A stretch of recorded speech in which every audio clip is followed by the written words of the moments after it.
거룩하신 하나님 아버지, 언제나 저희와 함께하여 주시니 감사합니다. 영광의 그날 주님 앞에 설 때에 부활하신 주님을 우리가 만나게 될 줄로 믿습니다.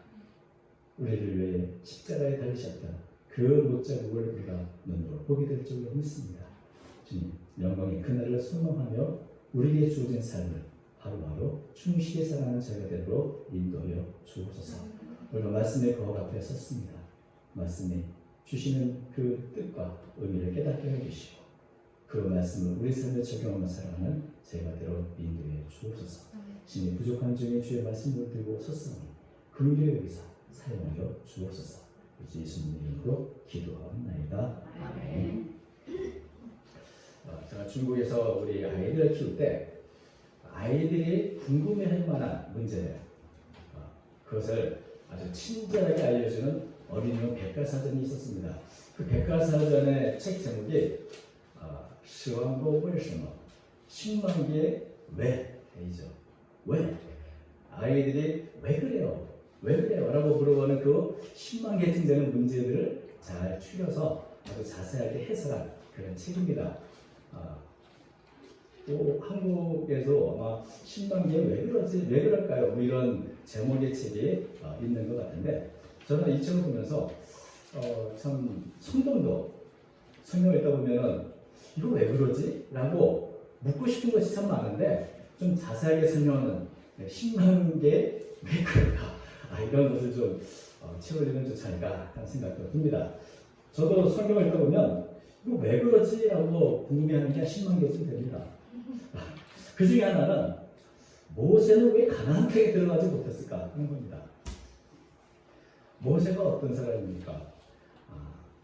애굽에서 나올 때부터 그리고 40년 광야 생활 속에서 이스라엘 백성들의 헌신했던 정말 최고의 지도자였죠. 하나님의 율법을 전해주고 가르쳤던 선지자이기도 합니다. 어떤 면에서 가장 위대한 선지자라고 할 수 있을 것입니다. 신약 히브리서 11장, 이 믿음의 장에는 믿음의 본으로 이 모세를 우리에게 소개하고 있죠. 11장 24절부터 잠시 읽어드리면 이렇습니다. 믿음으로 모세는 장성하여 바로의 공주의 아들이라 칭함받기를 거절하고 도리어 하나님 백성과 함께 고난받기를 잠시 죄악의 날을 누리는 것보다 더 좋아하고 그리스도를 위하여 받는 수모를 애굽의 모든 보호보다 더 큰 재물을 여겼으니 이는 상주심을 바랍니다.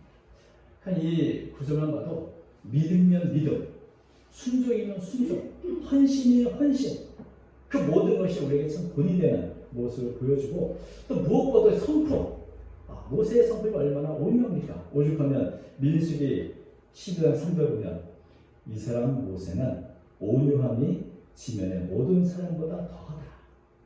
뭐 흠잡을 곳이 없는데 한 가지 또 제가 은혜를 받은 것 중에 하나는 모세가 80세에 부름을 받습니다. 이제는 정말 세상을 떠날 그 시기에 오히려 소명을 받는데 그러다 보니까 무슨 욕심이 없습니다. 지난번에 어떤 분이 아카데미 여우 조연상을 받는데 73세의 나이에 그걸 받다 보니까 그렇게 자랑하고 그러진 않더라고요. 그거 보면서 이게 참 모든 걸 다 포기한 그때 받은 어떤 소명이나 또 그런 상은 뭐 더 큰 무슨 영화를 누리겠는가 이런 생각이 들 만큼 욕심 없이 대하신가 보다는 생각이 드는데 모세가 그런 사람이었습니다. 80세 소명을 받고 살다 보니 제가 한 가지 보니까 이 아론, 모세의 형이죠. 아론의 자손들은 대대손손 대제사장의 거룩한 직분을 받고 살아갑니다. 그런데 모세의 자손들은 대대 뭐라는가 성전의 고가를 맡은 창거지가 됐습니다. 역대상 26장 20절에 모세의 아들 게르손의 자손 수제는 고가를 맡았고 또 그 모세의 아들 두 번째 아들 엘라셀도 그 자손들이 고가를 맡았어. 성전의 고가를 맡았어. 그러니까 참 형이 아들과 너무나 다른 저기 겸손하지 않고 욕심이 없으면 안 되는 그런 일들이죠. 그래서 만약에 가나안 땅에 누가 들어갈 수 있는가? 투표를 한다면 가장 많은 점수를 받을 사람이 모세가 됩니다. 어떤 면에서 정말 우리의 본이 되는 지도자로서든지 인간적으로든지 참 모세 같은 사람이 다 안 생각하게 됩니다.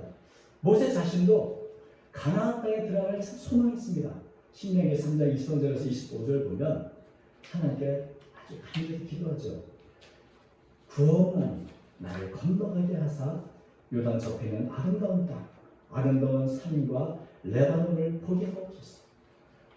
지금까지 40년 고생하며 이제 마무리, 저 가나안 땅에 건너가 보고 싶은 간절한 소망으로 기도했는데 하나님은 이런 모세의 기도를 이런 자에 거절하시고 이렇게 말씀하십니다.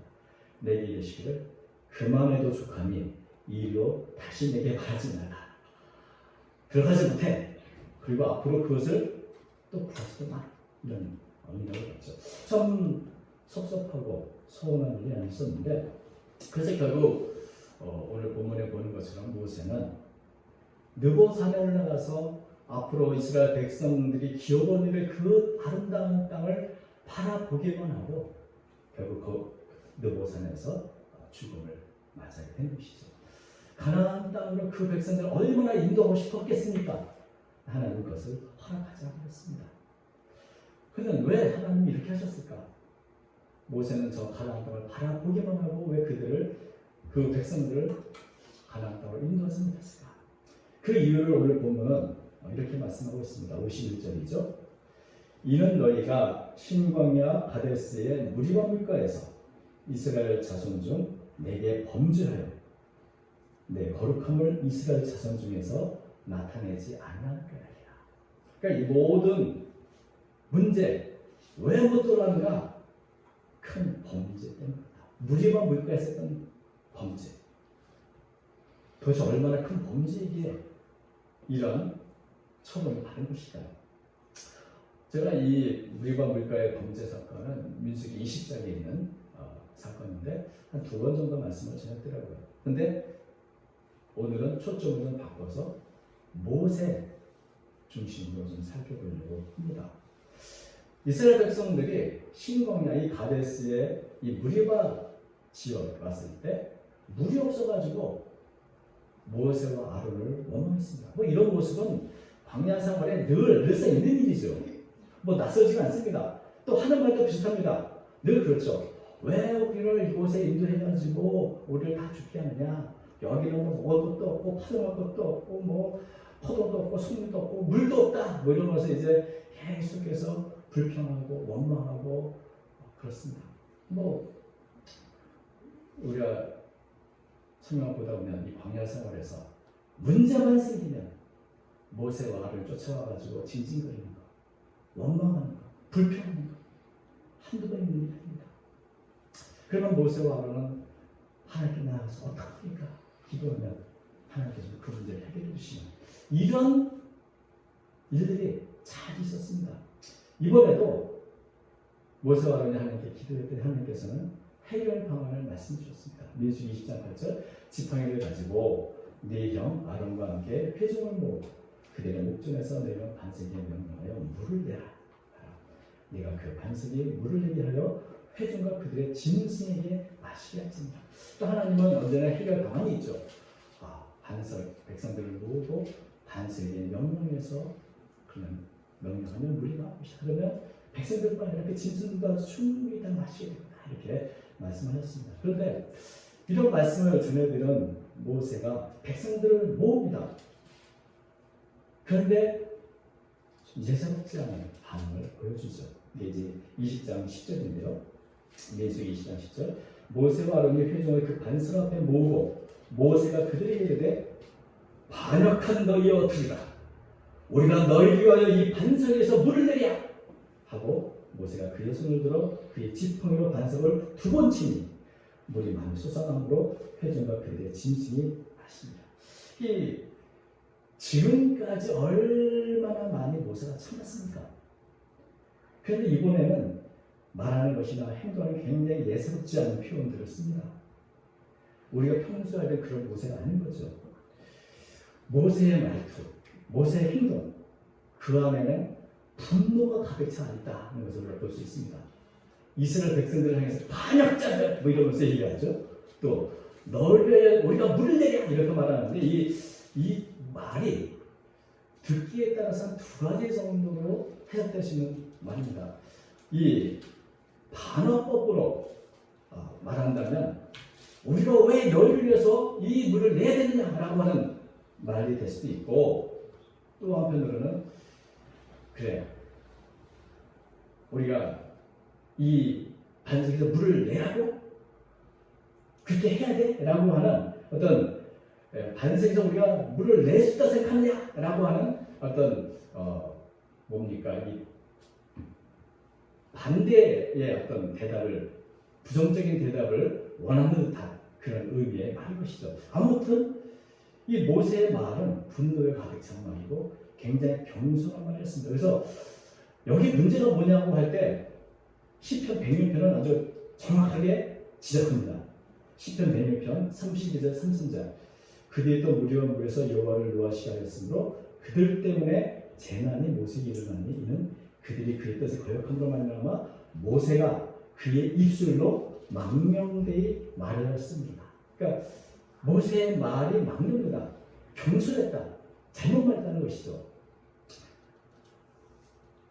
분노 때문에 함부로 말을 한 것, 그것이 모세의 잘못이고 범죄라 이렇게 말하는 것이죠. 물론 하나님께서 반석에게 명령하라는 말씀하셨지만 모세는 지팡이로 내쳤습니다. 그걸 뭐 한 번 쳐냐 두 번 쳐냐 문제가 아니라 다 분노의 표현인 거죠. 지금 분노의 표현, 말이나 행동에서 우리가 역시 볼 수 있습니다. 아주 저도 가끔 그렇죠. 욱하는 마음으로 그냥 이런 분노를 나타내는데 이 분노가 누구를 향한 겁니까? 이스라엘 회중들을 향한 분노죠. 물론 우리가 이 본문을 보면 그럴만하다는 생각을 하게 됩니다. 이스라엘 백성들이 아무 죄도 없는 모세와 아론에게 원망하고 불평하고 우리를 여기까지 죽이려고 인도했냐고 이렇게 거칠게 대항하는 그 모습을 보면 정말 이 고질적인 이스라엘 백성의 모습을 볼 때마다 마음 곳에 분노가 있겠다 싶습니다. 정말 이스라엘 백성들은 패역한 백성, 못이 뽑은 백성, 완벽한 백성, 도무지 변하지 않는 백성들, 변하지 않는 죄인들. 그런데 문제는 하나님은 그들을 사랑하고 계십니다. 그런 그들을 받아주고 사랑하고 은혜를 베푸시고 구원해주고 원하신다는 겁니다. 그리고 그런 하나님의 마음을 대변하고 그들과 하나님의 사이를 중재해야 할 중보자가 모세입니다.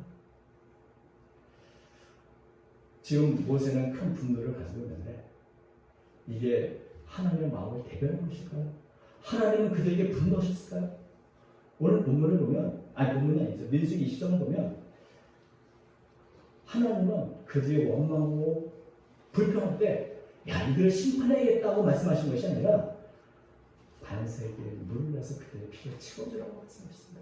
그들의 필요한 것, 그 짐승까지도 다 마시게 하라고 말씀하셨습니다. 분노가 아닙니다. 사랑과 은혜를 베풀라고 말씀하셨던 것이죠. 그런데 이런 하나님의 마음을 대변해야 할 모세가 분노합니다. 그 분노는 의분하는 것이죠.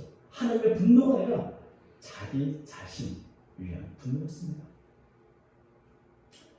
제가 우리 아이를 키울 때 아이가 이렇게 물어본 적이 있습니다.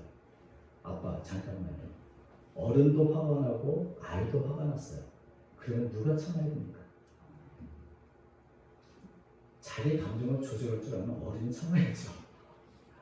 모세도 화가 났고 이 백성들도 화가 나 있습니다. 누가 참아야 될까요? 모세가 참아야 될까요? 백성들이 참아야 될까요? 모세가 참아야죠. 참고 또 참아야죠. 그게 하나님의 마음이거든요. 그게 하나님의 은혜이고 사랑인 거예요. 그런데 모세는 더 이상 이스라엘 백성들을 감싸주지도 않고 오히려 그들에게 분노를 내고 그들을 향해 내쳤습니다. 그것은 하나님의 뜻이 아니라 온전히 자기 자신을 위한 것이었습니다. 그리고 하나님이 주신 권위의 상징이자 사랑의 은총을 베푸는 수단인 지팡이를 내셨습니다. 물을 내려 자기의 분노를 표출하는 도구로 사용하십니다. 그렇다면 이스라엘 백성들이 이런 모세를 바라보면서 어떤 생각을 했을까요? 물론 모세도 사람이니까 사적인 감정으로 분노할 수도 있고 불신의 말, 경솔한 말 할 수 있습니다. 그런데 공개석상에서 모든 백성을 모아놓고 이것은 하나님을 대신하는 자리에서 한 것입니다. 그렇다면 이스라엘 백성들은 그런 모세의 모습을 보면서 하나님을 오해하지 않았겠습니까? 아, 저게 하나님의 모습이구나. 하나님은 저런 분이구나. 그래서 하나님께서 모세와 아론에게 이렇게 말씀하십니다. 20장 12절이죠. 여호와께서 모세와 아론에게 이르시되 내가 나를 믿지 않냐고 이스라엘 자손의 목전에서 내 거룩함을 나타내지 아니하는 거로 너희는 이 회중을 내가 그들에게 준 땅으로 인도하여 들지 못하리라.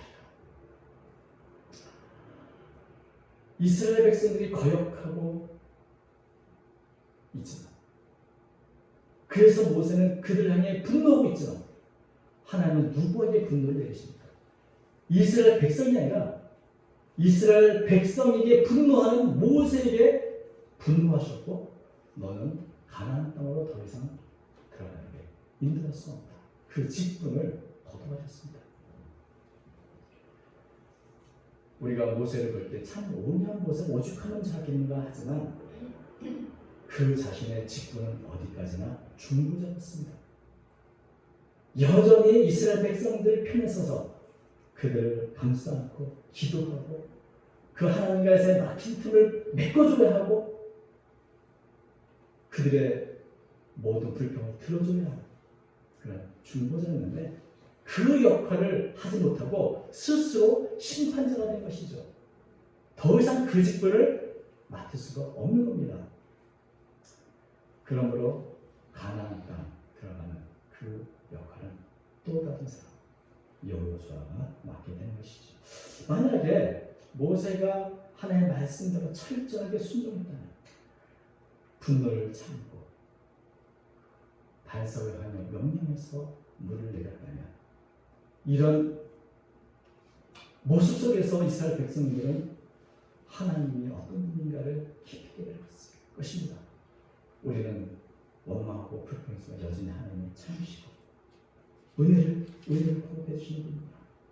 그래서 하나님의 거룩함이 드러나는 그런 사건이 될 수 있었는데 거꾸로 모세의 분노로 말미암아 모세 자신이 얼마나 불완전한 그리고 부족한 중보자요 구원자인가 하는 것이 드러나는 사건이었습니다.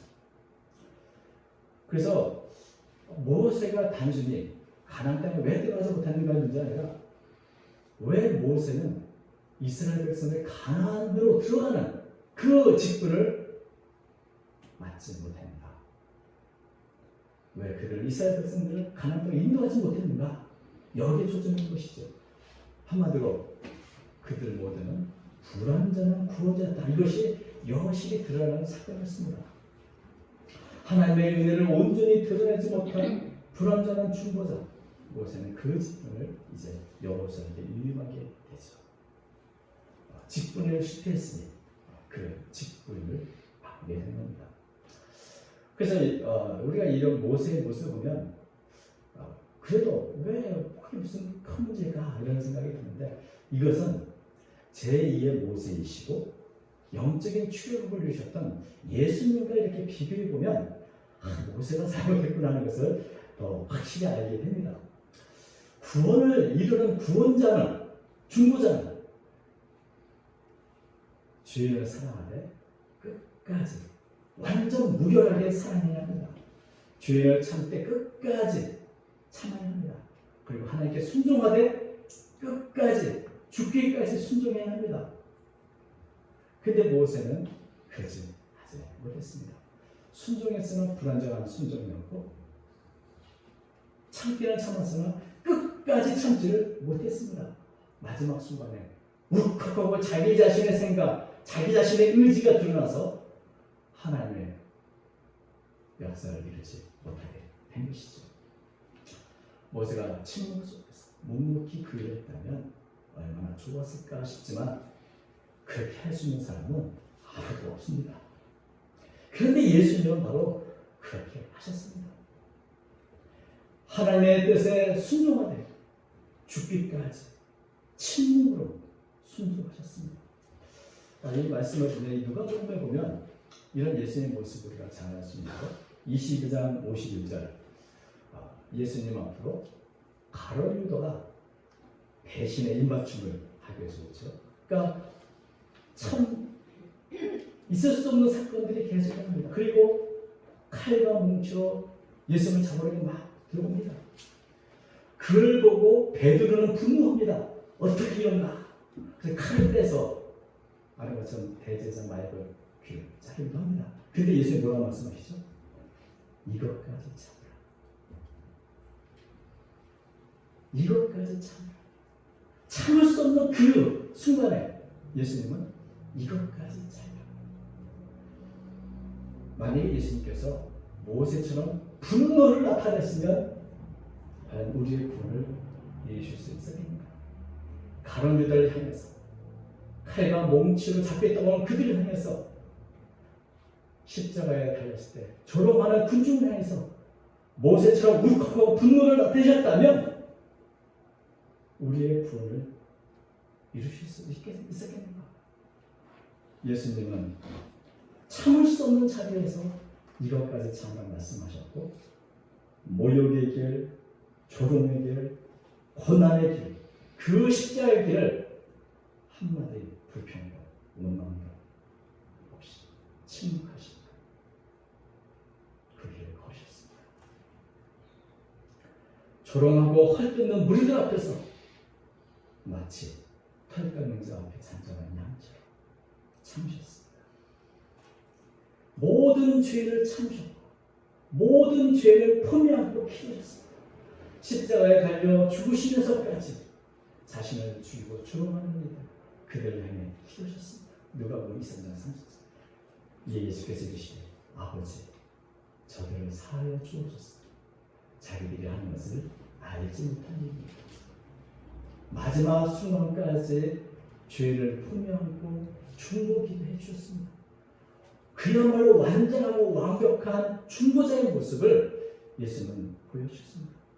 길에 참으시고 감싸주시고 하나님과 그 메어져 났던 하나님과의 틈을 끝까지 메워주시는 일. 모세가 반역한 너희여 우리가 너희를 위해서 한생 뿔을 대라 분노했던 모세와는 전혀 다른 분이시죠. 그래서 이 모세의 모습 정말 이스라엘 전무후무한 위대한 지도자의 선지자이지만 그는 온전한 구원자는 아니었습니다. 그것을 우리는 알게 되는 것이죠. 왜 모세는 가나안 땅으로 들어가지 못했는가? 모세의 한계는 그렇게 할 수 없었던 겁니다. 모세뿐 아니라 어떤 사람도 그 일을 감당할 수는 없을 것입니다. 오직 한 번 예수 그리스도 하나님의 아들이신 그분만이 하나님의 뜻을 온전하게 들을 수 있는 분, 하나님의 뜻을 따라 온전히 순종할 수 있는 분, 죄인을 향해 끝까지 참고 인내하는 구원자가 되신 것입니다. 그래서 가나안 땅에 들어가지 못한 이 모세의 모습을 보면서 모세였구나 하는 것을 우리는 알게 되는 것이죠. 그래서 히브리서 3장에 보면 모세와 예수님 둘 다 하나님의 뒤에 참 충실하게 일하셨지만 모세는 사관으로 종으로 순종한 것이고 예수님은 그 집을 다스린 아들로서 초성하셨다. 이 범위가 다르고 그 한계가 다른 것이죠. 오직 예수님만이 우리의 구원자가 되시다. 그 어떤 사람도 이 일을 감당할 수 있는 사람은 없습니다. 모세도 실패했다면 과연 누가 구원자가 될 수 있겠는가? 사람은 누구나 연약하고 한계가 있습니다. 사람을 믿어서는 안 되는 것이죠. 우리 자신도 그렇습니다. 우리는 다 모세처럼 한계가 있는 연약한 존재이기 때문에 오직 온전한 구원자신 예수 그리스도 그분만 바라보고 그분을 따라야 하는 그리고 그분의 은혜로 인해서 우리는 그분의 인도를 따라 가나안 땅, 천국에 들어갈 수 있는 것입니다. 이스라엘 백성들이 가나안 땅에 들어갈 수 있었던 것은 그들이 뭔가 잘해서나 자격이 있어서가 아니었습니다. 그들은 태역한 백성이요, 그들은 죄악으로 가득한 이들이었지만 하나님의 온전한 은혜가, 온전한 사랑이, 아브라함과 그 약속을 지키시는 신실함이 그들로 하여금 가나안 땅에 들어가게 할 수 있었던 것입니다. 그리고 그 일을 마지막에 하는데 모세는 하나님, 이런 은혜로 하나님을 기다리는데 실패하게 된 것입니다. 모세는 왜 가나안 땅에 들어가지 못했는가? 그것은 모세의 범죄를 이룬 것인데, 그것이 보여주는 의미는 모세는 불완전한 구원자였다는 것입니다. 우리의 온전한 구원은 불완전한 사람이 이룰 수 있는 것이 아니라 오직 온전하신 하나님, 그리고 온전한 하나님께로부터 오신 하나님 아들이신 예수 그리스도, 그분만이 우리의 온전한 구원자가 되신다. 이것을 깨닫게 됩니다. 우리 사랑하는 성도 여러분, 때때로 우리가 우리 자신에게 실망할 때가 있습니다. 실망하지 마십시오. 우리는 원래 그런 존재입니다. 모세를 보면서 나도 내 자신을 믿지 마요. 나를 받아주시는 하나님, 나를 끝까지 참으시고 은혜를 베푸시는 그 하나님, 온전한 구원자가 되신 예수 그리스도, 그분이 나의 주님이 되신 사실을 우리 기억하고 감사한다는 것입니다. 이번 주간에 이런 예수님을 생각하면서 주님 앞에 최선을 다해 맡겨지는데 몸기 충성하는 삶을 살아가는 저 여러분 되시길 주님의 이름으로 축원합니다. 거룩하신 하나님 아버지, 우리의 연약함을 주님 아십니다. 그 일에 대해서 은총을 베풀어 주옵시고, 또 하나님의 뜻을 나타내는 거룩한 도구가 될 수 있도록 인도해 주옵소서. 언제나 예수 그리스도, 우리의 윤명들의 사도시며 대제사장이신 주님을 깊이 생각하며 또 주님의 뜻을 따라가는 주님 모델로 인도해 주옵소서. 우리 주 예수님의 이름으로 기도하옵나이다. 아멘.